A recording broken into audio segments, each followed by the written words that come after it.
Do you remember these old phones? When your battery was on death's door, you could do this. Have you tried doing this with your iPhone? It's impossible.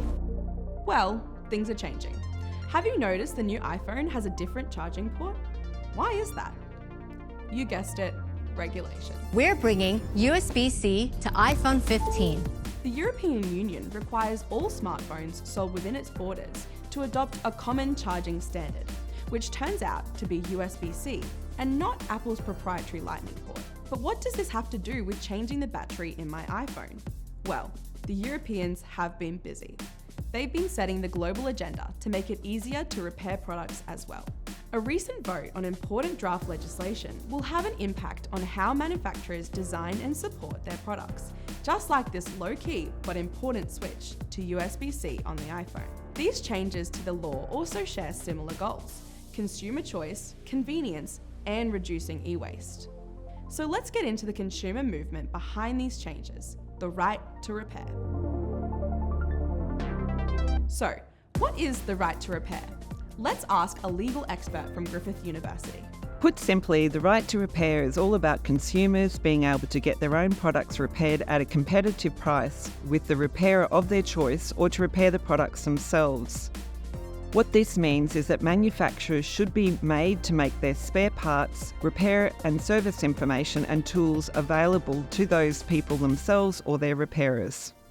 While most governments around the world have moved to establish a consumer's right to repair, there are some ongoing issues that the EU plans to address with its draft law, ranging from the cost of spare parts, guaranteeing freedom to choose your repairer, and banning the use of software that blocks these repairs. This framework is not compatible.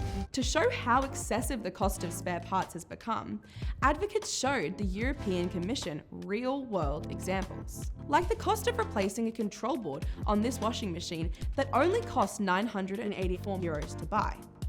That part is sold by the manufacturer for €574, more than half the price of the original product. Well, that's just not fair, is it? Software that limits repairs or parts pairing is another roadblock, where a manufacturer uses the serial numbers recorded digitally on spare parts to control which parts you are allowed to put into your own device. If you need to replace a part on your John Deere tractor, for example, you will need a dealer to input a special code for it to work properly.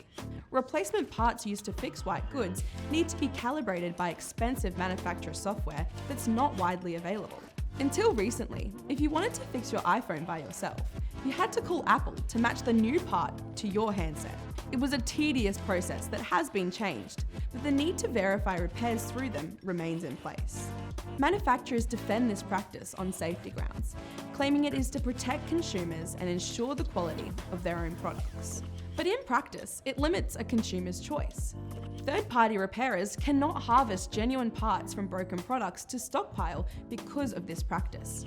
Stockpiling benefits consumers by lowering repair costs, reducing waiting times, and stops unnecessary e-waste. Instead, the supply and cost of genuine parts are monopolised and restricted to official channels. These practices work together to undermine the right to repair, particularly the freedom to choose who fixes your stuff. But that may all be coming to an end.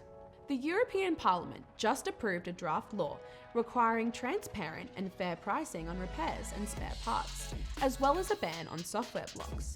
It also proposes that manufacturers continue to repair products beyond the legal guarantee period, inform consumers about their rights, and contribute repair and service information to a new online national repair platform.